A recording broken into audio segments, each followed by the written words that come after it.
என் பேர் பழனிசாமிங்க. காவல்துறையிலும் போலீஸாக வேலை பார்க்குறேங்க.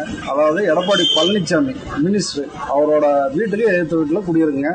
நான் வந்து தாழ்த்தப்பட்ட அதாவது சக்கிலி வகுப்பை சார்ந்தவன், போலீஸாக இருக்கேன். ஒரு அவசர வேலையாக நைட் டியூட்டி முடிச்சுட்டு வீட்டுக்கு போனேங்க. வீட்டுக்கு போகும்போது பையன் உடம்பு முடியலன்னு சொன்னாங்க. அப்போ வந்து பையனை கூட்டிகிட்டு நானே மகனும் வண்டியில் வந்துட்டு இருக்குங்க. வண்டியில் வரும்போது இவர் கேட்டுக்கு மினிஸ்டர் வீட்டில் கேட்டுக்கு முன்னாடி நின்றுட்டு இருந்தாருங்க. அவசரமாக போகிறதுனால அவரை பார்த்து எப்பவுமே இறங்கி தான் போவாங்க. ஆனால் அன்னைக்கு இறங்கல, அவசரமான்ட்டு உடனே கூப்பிட்டாருங்க, அங்கே வாடான்ட்டு. இல்லைங்க ஒரு அர்ஜென்ட் வேலை, பையனை ஹாஸ்பிட்டல் கூப்பிட்டு போகிறான்னு சொன்னேன். கேட்கலைங்க, உள்ளே வாடான்னு சொல்லிட்டு என்னை வண்டியை கீழே தள்ளி விட்டு என்னைய இழுத்துட்டு போயிட்டாருங்க. உள்ளே கொண்டு போய் மினிஸ்டரோட வீட்டு அந்த தூண்டில் என்னை கட்டி வச்சுட்டாருங்க. கட்டி வச்சு அடிச்சிட்டாருங்க. அடிச்சதுக்கப்புறம் என் பையன் அவர்கிட்ட கெஞ்சி கூத்தாடி கால் விழுந்து கூட்டிகிட்டு வந்தானுங்க. கூட்டிகிட்டு வரோம், அந்த வீடியோ இருக்கு பாருங்க.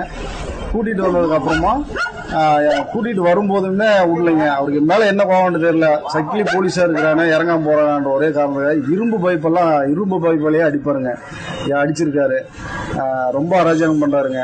அப்புறம் என்னை வந்து நீ போலீஸாக இருக்கணும் தானே இவ்வளோ தெனாவட்ட இருக்க அப்படின்னு சொல்லிட்டு என்னை வந்து அந்த ஊரில் நீ குடியிருக்கக்கூடாது, இருந்தன்னா உன்னையும் உன் குடும்பத்தையும் தொலைச்சிருவேன், உன் பையனையும் தொலைச்சிருவேன் அப்படின்னு சொல்லிட்டு விரட்டி விட்டாருங்க. இப்போ அவருக்கு பயந்துட்டு நான் வந்து வேற பக்கம் தான் குடியிருக்கேன். வீடை பூட்டிட்டாரு. வீடை பூட்டி எப்பவுமே வீட்டில் உள்ள பொருள் எல்லாமே அங்கே தான் இருக்குது. ஒரே ஒரு யூனிஃபார்ம் வச்சுருக்கேன், அதை மட்டும்தான் துவைச்சு டியூட்டி போட்டு வரேங்க. ஐடி கார்டு எதுவுமே இல்லைங்க, எல்லாமே அங்கே வீட்டில் தான் இருக்குது. பூட்டி வச்சுட்டாருங்க. ஊருக்கு வரக்கூடாதுன்றாரு. வந்தானா ஆற்றுல கட்டி விட்டுருவேன், சாமானத்தை ஆற்றுல தூக்கி போடுவேன்னு சொல்லுவார்.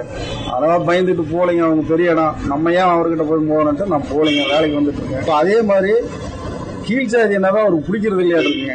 எல்லாரையுமே அடிப்பாருங்க. ஆசேரி பையனை அடித்துட்டு இருக்காருங்க. புறவன் மூட்டை பையன் அவனும் அடித்துட்டு இருக்கானுங்க.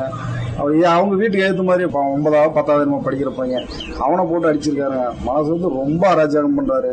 ரவுடிசம், கட்ட பஞ்சாயத்து எப்ப பாத்தீங்கன்னாலும் அவங்க வீட்டுல கூட்டமே தான் இருக்கும். யாரையாவது ஒருத்தர் அடிச்சுட்டே தான் இருப்பாரு, கட்ட பஞ்சாயத்து பண்ணிட்டே தான் இருப்பாரு.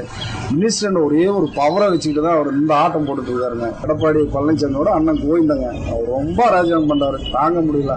ஏதாவது இந்த வீடியோ பாருங்க, ஏதாவது ஒரு நல்லது செய்யுங்க. அதே மாதிரி எனக்கு, என் குடும்பத்துக்கு, என் பையனுக்கு சின்ன கீரல் அல்லது எது நடந்தாலுமே அவருக்கு முழு பொறுப்பும் கோவிந்தன் தான். எடப்பாடி பழனிசாமி கோவிந்தன் தான் பொறுப்புங்க. இதை வந்து நான் ஆதாரபூர்வமாகவே சொல்றேங்க. எல்லாமே எங்கிட்ட இருக்கு. அவர் மேல ஏதாவது ஒன்று செய்யுங்க.